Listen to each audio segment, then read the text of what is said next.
Hello दोस्तों, आपका स्वागत है हमारे YouTube channel easy PG math with Sanjeet में। आज की क्लास में हम CBSE board exam 10th and 12th को लेकर के जो इम्पोर्टेंट सर्कुलर जारी हुआ है उसके बारे में जानेंगे और साथ में और भी कुछ बातें जानेंगे जो हमारे एग्ज़ाम के लिए बहुत ज़्यादा इंपॉर्टेंट है।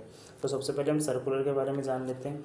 जैसे कि सीबीएसई ने एक सर्कुलर जारी किया है जिसमें एक बहुत ही ज़्यादा इंपॉर्टेंट बात कही है, यहाँ पर हाईलाइट करके दिखाई हुई है। मैंने यहाँ पर लिखा है, हम जानते हैं कि क्या लिखा गया है। Okay, this is an extremely important communication for all school sponsoring of class 10th and 12th exam. Okay, जिस भी स्कूल में हमारा 10th और 12th एग्ज़ाम होता है बोर्ड का, उस स्कूल के हेड जो होते हैं उनके लिए इम्पोर्टेंट नोटिस जारी किया गया जो कि हमारे लिए भी बहुत ज़्यादा इंपॉर्टेंट रहने वाला है।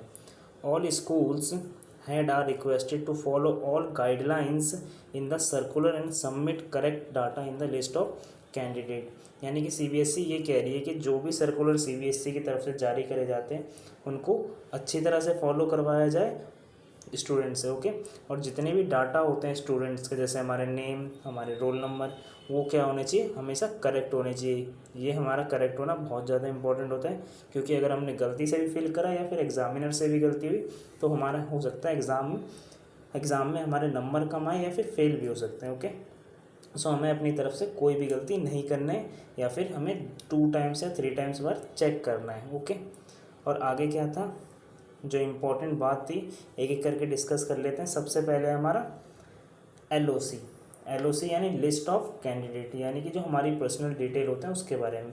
हमें हमारे स्कूल में एलओसी फॉर्म मिलेगा, उसमें क्या करना है, हमें अपनी पर्सनल डिटेल फिल करनी है। और इसमें क्या कहा गया है, single mistake means missing chance of appear in the board exam. यानी कि अगर इस फॉर्म में हमसे कोई सिंगल मिस्टेक भी हो सकती है तो ऐसे चांसेस बन सकते हैं कि हम एग्ज़ाम में अपेयर ना कर पाएँ या फिर हम एग्ज़ाम में ना बैठ पाएँ। इसमें मोस्टली हमें क्या क्या बातें फिल करनी पड़ेगी। एक तो हमारा नाम क्या है, father's name, mother's name, guardian, DOB यानी कि date of birth, subject name fill करना पड़ता है विथ कोड, यानी हर सब्जेक्ट का कोड होता है। जैसे कि हम लिख सकते हैं 1 2 2। ओके, किसी का 0 2 3 ऐसे होता है, सभी सब्जेक्ट का अलग अलग होता है। ये मैंने आपको ऐसे रफली बताया है। ओके, आगे जो बातें हमें ध्यान रखनी है वो है पेपर पैटर्न, यानी कि सीबीएसई कंटिन्यूसली एग्ज़ाम का पैटर्न क्या कर रहा है, चेंज कर रहा है या फिर कुछ एडिशनल चीज़ें ला रहा है। सबसे पहले जैसे कि पिछली वीडियो मैंने आपको बताया था कि जो बोर्ड एग्ज़ाम है, सीबीएसई जो बोर्ड एग्ज़ाम करवाती है 10th और 12th के, अब से क्या कर दिए, 2 बोर्ड एग्ज़ाम कर दिया, जैसे कि मैंने आपको पिछली वीडियो में भी बताया था, जो कि बोर्ड 1 और बोर्ड 2 है। Okay, board 1 and board 2।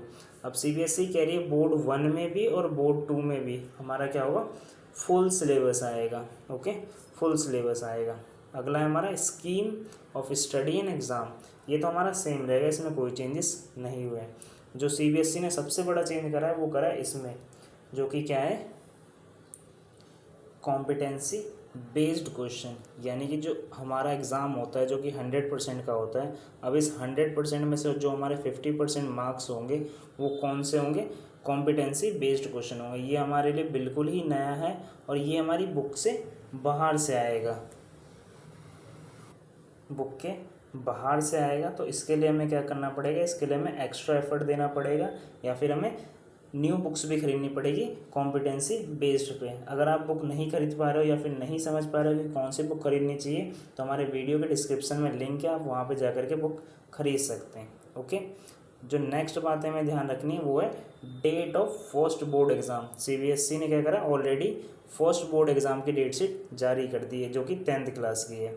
Math का हमारा एग्ज़ाम है 17 फेब को, एसएसटी का है हमारा 21 फेब को, साइंस का है हमारा 25 फेब को, हिंदी का है हमारा 27 फेब को, और इंग्लिश लास्ट एग्ज़ाम है हमारा 2 मार्च को। ओके, 2 मार्च को। ये था हमारा फर्स्ट बोर्ड एग्ज़ाम की डेट शीट। ओके, जो हमारा रिजल्ट होगा फर्स्ट बोर्ड एग्ज़ाम का वो आ जाएगा 20 अप्रैल 2026 को। इसके साथ साथ हमें 3 और बातें ध्यान रखनी है। ओके, पहला है हमारा PYQ। CBSE ने ऑलरेडी PYQ अपने ऑफिशियल वेबसाइट पे क्या कर दिया, अपलोड कर दिया है। तो हमें सभी PYQ क्या करना है, अटैम्प्ट करने हैं, ताकि इससे हमें क्या होगा, इससे हमें एक आइडिया मिल जाएगा कि किस तरह के क्वेश्चन पेपर में आएंगे और कितने कितने कितने नंबर के आएंगे। ठीक है, इससे हमें ये भी पता चल जाएगा कि जो कॉम्पिटेंसी बेस्ड क्वेश्चन आने वाले हैं जो हमारे लिए न्यू है, वो किस तरह से क्वेश्चन आ रहे हैं और किस स्टैंडर्ड के आ रहे हैं। ओके, जो नेक्स्ट बात है हमें ध्यान रखना है वो है कॉम्पिटेंसी बेस्ड क्वेश्चन। हमें ज़्यादातर ध्यान क्या करना है, कॉम्पिटेंसी बेस्ड क्वेश्चन पे देना पड़ेगा, या फिर बोलो एक्स्ट्रा एफर्ट देने पड़ेंगे, क्योंकि ये हमारे लिए बिल्कुल ही नया रहने वाला है और इसका सिलेबस हमारे लिए ऑलरेडी बढ़ गया। हमें स्कूल का भी सिलेबस करना पड़ेगा और इसका भी सिलेबस करना पड़ेगा। और नेक्स्ट जो लास्ट थर्ड पॉइंट है, जो कि बहुत ही ज़्यादा इंपॉर्टेंट रहने वाला है आपके लिए, जो वो है आंसर राइटिंग। आंसर राइटिंग का बहुत बड़ा इफेक्ट पड़ता है हमारे मार्क्स पे, क्योंकि जब हम अच्छी तरह से अपने आंसर पेपर को अटैम्प्ट करते, क्वेश्चन को अटैम्प्ट करते हैं, तो हमें ऑलरेडी ये 1 या फिर 2 मार्क्स एक्स्ट्रा मिल जाते हैं, क्योंकि टीचर ईजिली उसे चेक कर पाता है और ईजिली सारी चीज़ें वेरीफाई कर पाता है। ओके, सो हमें आंसर राइटिंग पे बहुत ज़्यादा ध्यान देना है। और अगर आपको आंसर राइटिंग नहीं आती तो वीडियो के कमेंट में आप कमेंट कीजिए, मैं आपको एक आंसर राइटिंग पे प्रॉपर वीडियो बना के भेज दूंगा। ओके, बना के डाल देंगे हमारे चैनल पे। So thank you guys. अगर आपको हमारी वीडियो अच्छी लगी तो वीडियो को लाइक कीजिए, शेयर कीजिए, हमारे चैनल को सब्सक्राइब कीजिए।